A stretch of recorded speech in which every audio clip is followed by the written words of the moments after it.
at some point. So to do the formal bits and pieces, good morning, Jenny Milne, your host here for the next hour, as it were. Great to have so many people come along, and we've got quite an international dimension today, not least because our speaker is coming from Iceland, and I'll let her give the weather forecast up there. If you're new to SRITC, there's a few bits and pieces just to go through to begin with. Just please keep yourself muted at the moment. When we come to questions, the questions aren't recorded and put on YouTube, so you feel free to ask whatever you want, either in the chat box or by just unmuting yourself and introducing yourself when we get to that point. As I say, the chat box is your friend, so introduce yourself, and for those of you that are familiar with it, you know what to do. For those new, could you just add in a postcode or a region if you're international? It's just so it can help us track where people are joining us from when it comes to funding and measuring impact. I haven't got my cake yet. Delivery schedule from downstairs to upstairs has obviously not worked very well. That's a transport of foot. Has anybody got anything to share with me in front of them that they've got? Rennie, have you got anything with you this morning? Because you always have fresh bread or something. What have you got? I have a pain au raisin, which I've just popped in the microwave for 10 seconds. So it's nice, and it's probably sacrilege for a French person, but it's goes very nicely with my cup in my whipped mug. Very nice. You set the standard high. Does anybody else have anything equally desirable, or fruit or anything like that? Nothing. Oh, we're going to have to get into the Easter mode and get some chocolate going somewhere shortly. Although I did read today that you're not meant to eat a whole Easter egg in one day, but does that include the little small Cadbury cream eggs that you get in the UK? Because that should be allowed. Anyway, without further ado, just a wee reminder and refresher that there will be polls getting popped up in front of you, I'm afraid. A necessary evil because of funding. We need to just sort of measure KPIs and ask you a few questions. So if you wouldn't mind, just when they pop up, I'll just keep talking and just complete them. But just to remind you that not only myself, but there's also Ali McEnroy and Alex, who's with us today, who are directors of SRITC. We're also just about at the finishing stages of being able to confirm who our musketeers are. And we have a few advisory board members that I've clocked come into the room today. I've seen Jim pop in, I've seen Rubina pop in. If there's anybody else from the advisory board that I haven't clocked, apologies. They're there to help steer the ship, as it were. And all of these are volunteers that help us work towards what our core values are. And for those of you that aren't familiar with that, it's about providing a support to communities, organisations, businesses, everybody here. We're also very resourceful, not only in how we approach things, but also in sharing. And I know that a lot of you appreciate the news bulletins that we get and send out. So if there's anything you want to be included in news bulletins that's news from your area, please just send it through to the SRITC email, because it's great to be able to share this with the community.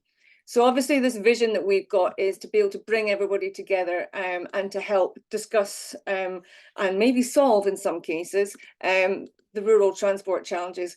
I'm not going to tell you my PhD solves rural transport, but it does look at rural transport and gives some significant opportunities and thoughts that you might want to read when you get it done, because it's very practical. And that's what SRITC is about, sharing practical insights, which we're about to hear all the way from Iceland. But before I do that, I just wanted to share a few snippets of information. We have been successful, and we'll put more information out about this after the Easter vacations, in receiving funding to take our rural and island mobility plan to the next step. As many of you will know, we actually were mentioned in Parliament by the Rural Secretary, Marie Goujon. So this is all very exciting. And given the fact, I think it was a year today, that we had our new First Minister come in, and during that speech he mentioned the rural delivery plan, and that's what we're getting to work towards as well, representing the transport piece. We also, if you know anybody, young people that are at university in Scotland, the Robertson Trust have a summer internship programme, and we have been selected to be on that, and we have an opportunity for an undergrad that's been posted, and that opens up this week. So if you know somebody that's looking for some work for the summer, for work experience, the job description, etc. is all up there. A few of you have joined today, are part of the Smarter Network, which is a European project on rural, and I was presenting at that, was it last month? I think it was. Events that are coming up that you might want to put in your diary.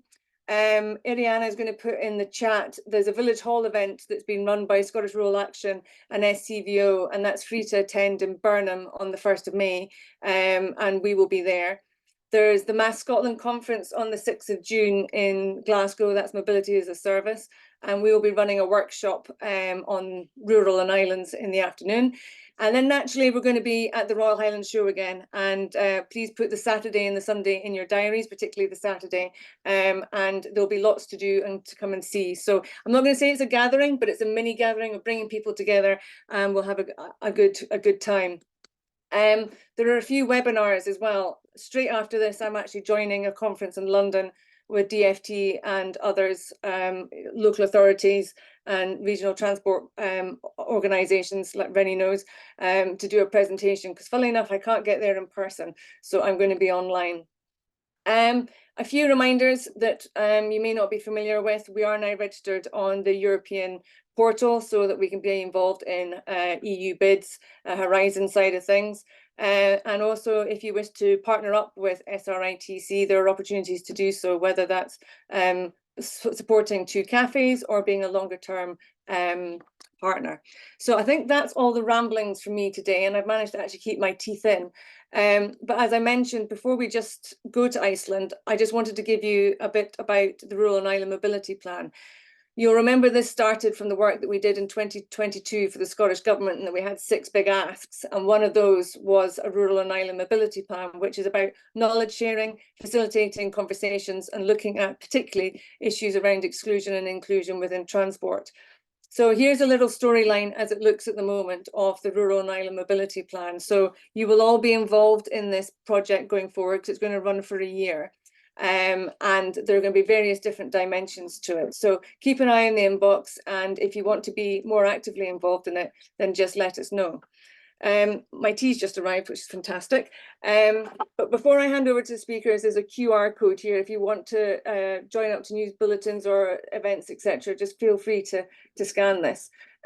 We are very privileged, I have to say, to have the speakers today.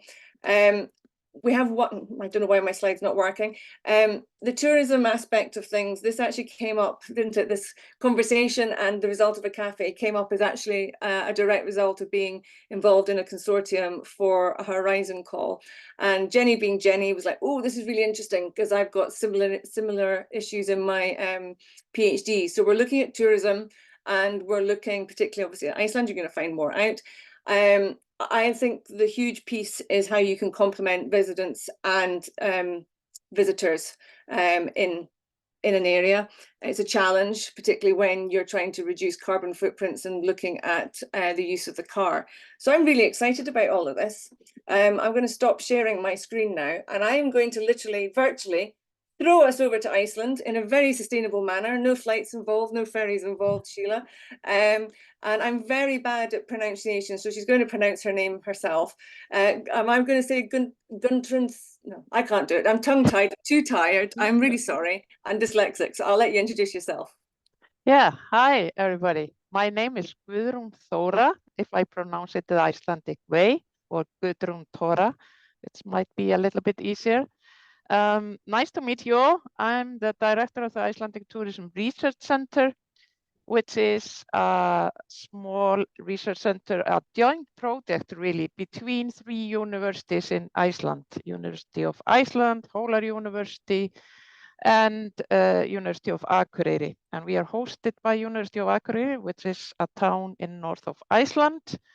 The idea of the research center is to obviously promote tourism research, but also to serve as a kind of a bridge between the academia and the tourism sector and the administration part of it. So we try to, you could say, talk both ways. So we are engaged in quite a bit of, well, applied practical research, if you will, but also we're also doing kind of academic work. So we're kind of in the middle. But today I'm gonna present on the behalf of me and Thorni. Thorni is a researcher at the research center. She is digging deep in her PhD hole as Jenny can relate to. So she sent a regard, so it's only me here today. There's a little bit about myself. Prior to my job here, I've been here now since 2016. But before that, I was at Hólar University, and that certainly is rural, because that's the smallest university in Iceland, based on old bishopric, actually, from 1162. So it's a lot of history, and there I took part in establishing a rural tourism program, 1996. And so tourism development in rural areas is sort of my heart. And the inspiration, just because we are in a Scottish cafe, came from Scotland for this program. So I visited the program in Ayr and what they were doing back then. Now that program has closed, but that was a great inspiration for what we did at Hólar back in the days. We will get our partnership with Scotland and Iceland, won't we? In some way or another, we'll make it. We have to find a way. Yeah. I agree. I'm gonna try to share my screen now. Share the right screen, that's always a challenge. So put it in a. So do you see my screen now? All good, great. Oh, thank you. Good. Yeah. And as you probably all are quite familiar with, it's not easy, except for a cafe like this, to come to Iceland otherwise than flying. So we are pretty much we have to rely on air transport for all our transport, basically. Of course, not the fisheries and the cargo, but for tourism development, we rely on aviation. And what has been very important is the strategy that Iceland Air came up with a long time ago in the early 70s, is to connect North America and Europe by using Iceland kind of as a hub. As you can see on the map to the left, the blue one, that's Iceland Air travel route. And then other younger domestic airlines have sort of taken up the similar system. You don't see well the purple one, but that's for WOW Air, which actually got bankrupt 2019. So that doesn't exist anymore. And then we have the youngest one, Player, that's the red one. And you can see that they try to fly to several big cities in North America and connect with Europe.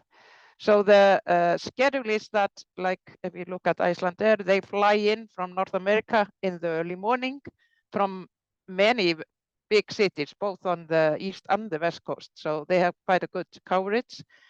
And then they continue in the afternoon to all their destinations in Europe.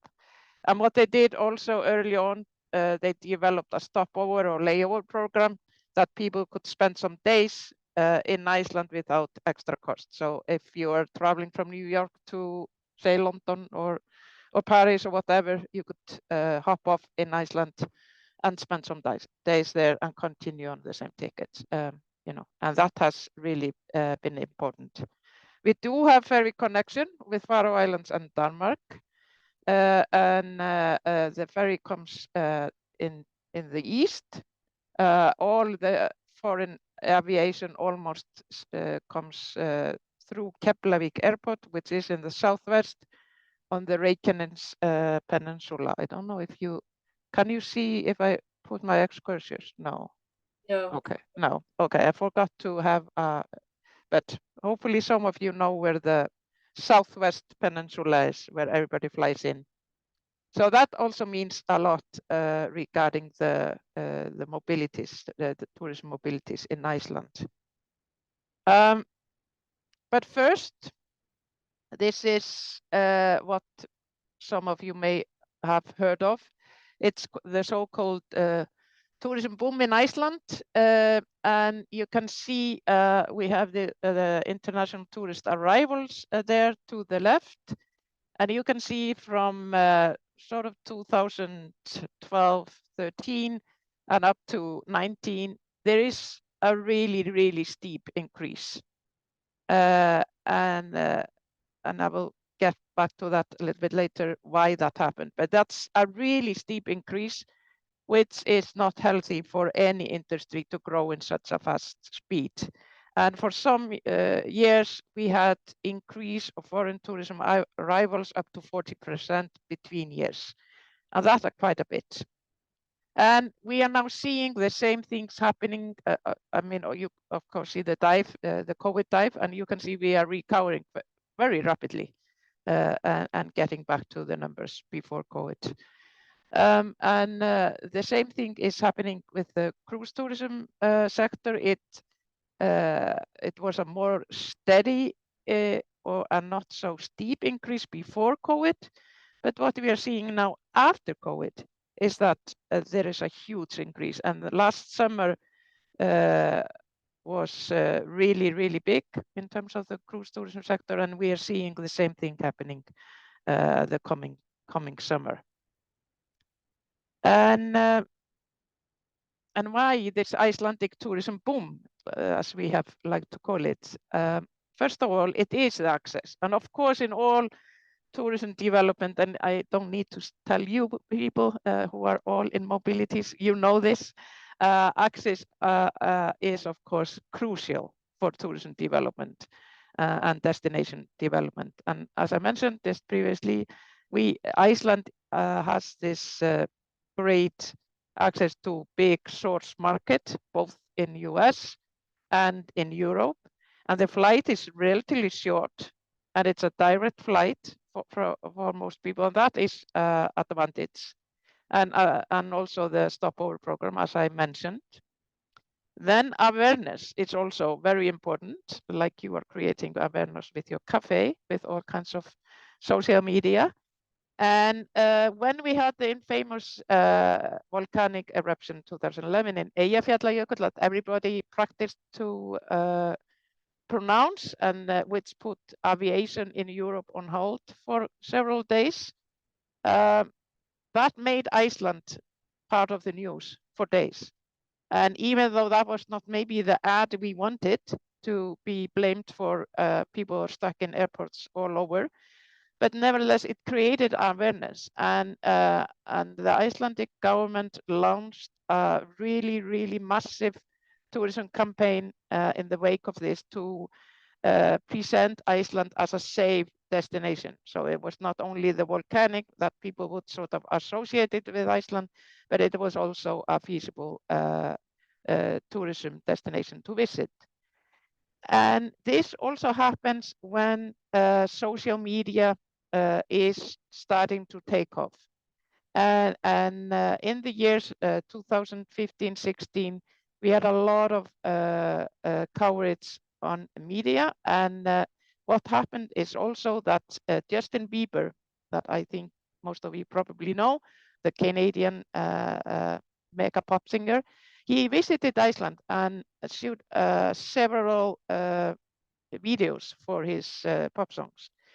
And this sim running on a plane wreck in south of Iceland that nobody had visited before Justin Bieber came, or almost nobody. It was unknown, but it instantly became a hit after his visit and the presentation in his videos. And the same thing happened to several places in Iceland that have previously not been thought of as a tourism attraction. And they overnight became really, really popular. And we talk about the Bieber effect in Iceland because it was really visible. So the social media makes it, of course, easy to transfer pictures, make news instantly. So that has changed a lot. And awareness about the tourism product is, of course, very important. And also the third A, we could say in this, is the Arctic and the Arctic frenzy. And there has been, in the last decade or so, a huge interest in the Arctic in general. And Iceland, to begin with, or traditionally has not associated itself with Arctic. the Arctic Circle goes through the northernmost island that belongs to Iceland. It's an island called Grímsey. I think you have a Grímsey in Scotland as well, but that's the only part that has been within the Arctic. But now, in the last few years, Iceland very much associated itself with the Arctic, and you can see how borders can move. It's the mobility, it's how we define it.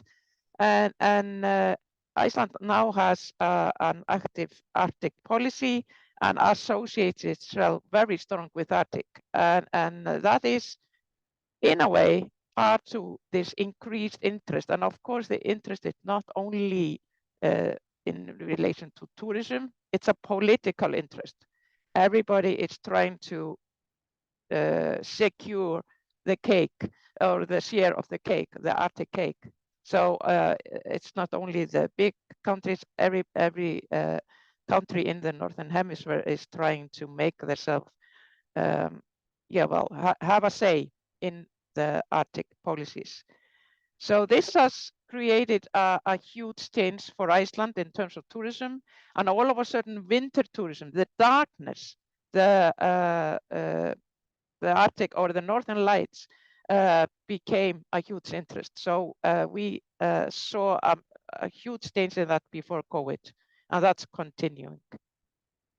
So just briefly, was or is Iceland in danger of being swallowed by tourism? 2017 and 18, there was a lot of over-tourism debate and discussions in the media. Not only in Iceland, we saw this happening in Barcelona, in Venice, in Dubrovnik, in many big cities in Europe, where people, locals seemed to be fed up, and tourism seemed to be getting out of hand, and there were crowded destinations. And we certainly saw that also in Iceland.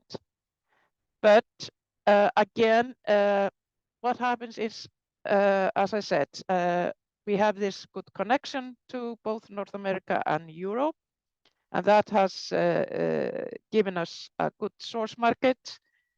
Most of people fly in to the Reykjavik Peninsula. That's where the big airplane is in southwest. Then we do have international airports in the north, in Akureyri, where I'm based. That's sort of in the middle of north of Iceland. And there are occasional flights to the east. But that means most of the people come in the south corner. What is also, you could say, deciding or shaping the tourism industry in Iceland is the fact we have this ring road. It's the red road, it's the circle around Iceland. This road was not open until 1974. So before that, it was not possible to drive around Iceland, because in the southeast, below the big glacier, we have this Vatnajökull glacier, the biggest glacier in Europe. There are big black sands and big glacier rivers. And they were impassable during the summer before we had this road connection. So the ring road, and it's called road number 1, is really instrumental in how tourism has developed in Iceland. And a lot of the tourist attractions are sort of in the close vicinity of the ring road. And this means that the rural areas further away from the ring road, they have been struggling. And you can see on the pictures to the right, where you have like a half ring road. This is just a snapshot of the number of cars driving on the road. And as it gets thicker and darker, that's where, you know, the density is the most. So we can see most people drive from the capital area, Reykjavik, in the southwest, and towards the south coast, or a little bit up the west part. Hardly anyone in the east or the northeast corner. So it's not an even distribution.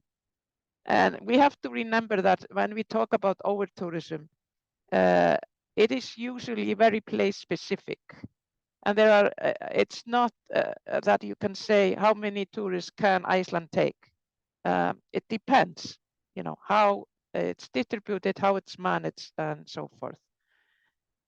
So places like here in, now I'm focusing on the northeast corner, and this is really the PhD work of Thorni, so she should be here, but you will write about it in all her publications. So I'm not gonna dwell on this, but what this demonstrates is the road system, of course, has a lot to do with how the rural regions are able to develop and design the tourism products. However, what is also known in tourism development, that if you have a strong enough and unique attraction, you are able to fight the distances, and you are able to fight often the hindrances in terms of mobilities. But it's difficult, and it is uneven. But in a small village, really in the northeast corner of Iceland, you can't get further north or further or closer to the Arctic Circle if you're not apart from the island Grímsey. But it's a place called Raufarhöfn. You can see the small dot there, up there. There they developed what they call the Arctic Hands. So there was an entrepreneur, tourism entrepreneur, that got this idea that his village needed something really big to be seen, to be noticed by the tourists that came to Iceland and only traveled the ring road. So he, in the spirit of the old Norse mythology, designed what he labeled the Arctic Hands. And as you can see, it has become a really, really popular Instagram sort of opportunity. But this village is really cut off from the main transport routes. It's cut off from the main tourism products. So they are still struggling with developing sustainable tourism that is that has the capacity to combat both seasonality and also the location. So this is just a tiny little example that I thought would be interesting to throw in. I know we are out of time here, just for discussion. So I will stop here and you will just ask me questions. I think that's a better way to go.